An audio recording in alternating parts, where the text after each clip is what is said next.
अस्सलाम वालेकुम dear students, आप देख रहे हैं सैद अली अकेडमी और हाजिर हैं हम लोग क्लास 9th बायोलॉजी के पहले चैप्टर साइंस ऑफ बायोलॉजी की एक और नई वीडियो के साथ। इससे पहली वीडियो के अंदर हमने ब्रीफली बायोलॉजी का इंट्रोडक्शन जो है कर लिया था। दोबारा से पंजाब बुक के ही अकॉर्डिंग तमाम लाइंस को कवर करते हुए, क्योंकि कुछ लाइंस शायद हमारी रह हुई थी, तो तमाम लाइंस को कवर करते हुए हम लोग इस बार इस पूरे लेक्चर को कवर अप करते हैं। सबसे पहले अगर बायोलॉजी की बात करी जाए तो बायोलॉजी को साइंस ऑफ लाइफ कहा जाता है, यानी कि ये एक ऐसी ब्रांच ऑफ साइंस होती है जिसके अंदर आप लाइफ को स्टडी करते हो। खुद बायोलॉजी वर्ड जो है वो भी यही चीज़ ज़ाहिर कर रहा होता है, क्योंकि इसके अंदर जो वर्ड बायोस शामिल है इसका मतलब होता है लाइफ, और जो वर्ड इसके अंदर लोगस शामिल है इसका मतलब होता है स्टडी, यानी कि एक ऐसी ब्रांच ऑफ साइंस जो कि लाइफ को स्टडी कर रही है। ये जो बायोलॉजी वर्ड है ये ग्रीक ज़बान से आया हुआ वर्ड है, और इसके फादर जो हैं वो अरिस्टोटल कहे जाते हैं, क्योंकि उन्होंने बायोलॉजी में सबसे पहले बुनियादी काम किया। बायोलॉजी में उन्होंने किताब लिखी जिसके अंदर उन्होंने जानदारों की ग्रुपिंग की। जो जानदार ज़मीन पर रहते थे उन्हें अलग किया, और जो जानदार पानी में रहते थे उन्हें अलग किया, और उसके अलावा जिनमें ब्लड होता है, जिनमें ब्लड नहीं होता, उन्हें भी उन्होंने अलग अलग किया। तो अगर हम मज़ीद बात करेंगे तो जानदारों के हवाले से कौन कौन सी चीज़ों के बारे में बायोलॉजी हमें बता रही है। जानदारों का स्ट्रक्चर किस तरह से होता है, जानदारों में फंक्शन किस तरह से हो रहे होते हैं, उनकी बॉडी किस तरह से काम कर रही होती है, जानदार किस तरह से दूसरे जानदारों के साथ ताल्लुक़ बना कर रखते हैं। लाज़िम बात है हमारा प्लांट्स के साथ ताल्लुक़ होगा, हमारी इन्वायरमेंट के साथ ताल्लुक़ होगा, तो इंटरेक्शंस भी सारे बायोलॉजी के अंदर डिस्कस किए जाते हैं। मज़ीद बयान किया जा रहा है कि बायोलॉजी कुछ अहम इश्यूज़ के बारे में भी हमें बता रही होती है।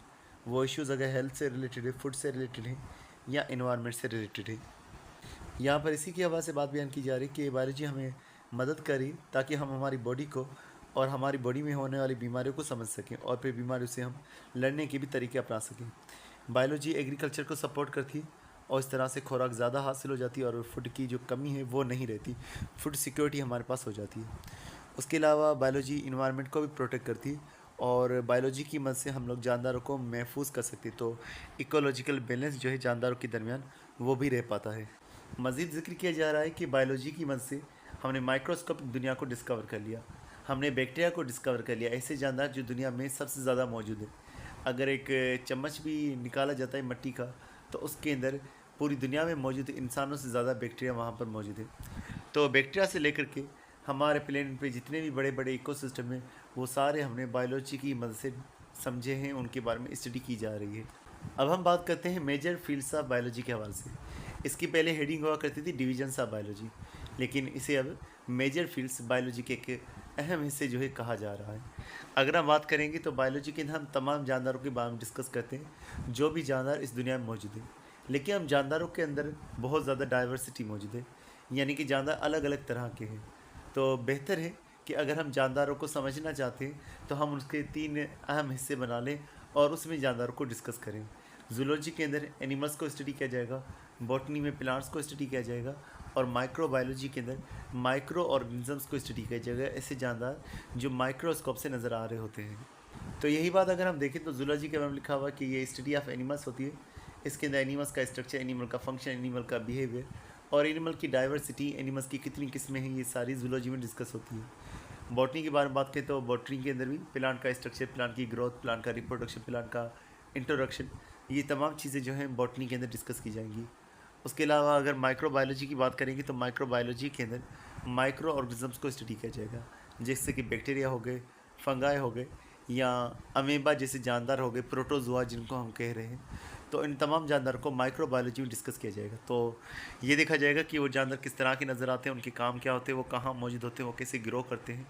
तो माइक्रो ऑर्गेनिजम्स का हमारी हेल्थ के ऊपर, हमारी इन्वायरमेंट पे क्या असरात है, ये सारे माइक्रोबायोलॉजी में डिस्कस की जाते हैं। मिसाल बैक्टीरिया, वो हमारे लिए फ़ायदेमंद भी हो सकते हैं, हमारे लिए नुकसान वाले भी हो सकते हैं, और इसी तरह से कई सारे जानदार इन्वायरमेंट के लिए फ़ायदे वाले भी हो सकते हैं। जैसे कि कुछ जरासीम ऐसे भी मिले हैं जो कि प्लास्टिक को खा रहे हैं, और इस तरह से प्लास्टिक जो है वो डिकम्पोज होती जा रही है। तो मुख्तलिफ जानदार हैं जो कि इन्वायरमेंट पे असर भी कर सकते हैं, उन सब को माइक्रोबायोलॉजी में डिस्कस किया जाएगा जो माइक्रोस्कोप से नज़र आ रहे हैं। तो ओवरऑल अगर हम बायोलॉजी को समझेंगे तो हमारी लाइफ बेहतर होगी, फूड एंड एग्रीकल्चर की क्वालिटी बेहतर होगी, मेडिसिन बेहतर डेवलप होगी, हमारी इन्वायरमेंट जो है वो मेंटेन रहेगी, और हम लोग फ्यूचर के हवाले से नए नए सॉल्यूशंस तलाश कर सकते हैं। कोई भी प्रॉब्लम होगी हम उसके हवाले से नई नई चीज़ें समझ सकते हैं। लास्ट की लाइन के अंदर लिखा हुआ है कि बायोलॉजी की तीनों डिवीजन्स जो हैं ये एक्सप्लोर कर रही हैं, अंडरस्टैंड कर रही हैं दुनिया को, जानदारों को जो हमारे पास मौजूद हैं। तो डियर स्टूडेंट्स, आज के में बस इतना ही था। उम्मीद करता हूँ ये वीडियो आपको पसंद होगी। इंशाल्लाह नेक्स्ट वीडियो आप लोग के लिए बहुत ज़्यादा खास होने वाली है, जिसके अंदर हम ब्रांचेज ऑफ बायोलॉजी डिस्कस करने वाले हैं और ये भी डिस्कस करेंगे कि कौन सी ब्रांच का हमारे ऊपर क्या असर होता है, क्यों वो ब्रांच पढ़ी जाती है। तो मिलते हैं नेक्स्ट वीडियो में, तब तक अपना बहुत सारा ख्याल रखिएगा। अस्सलाम वालेकुम।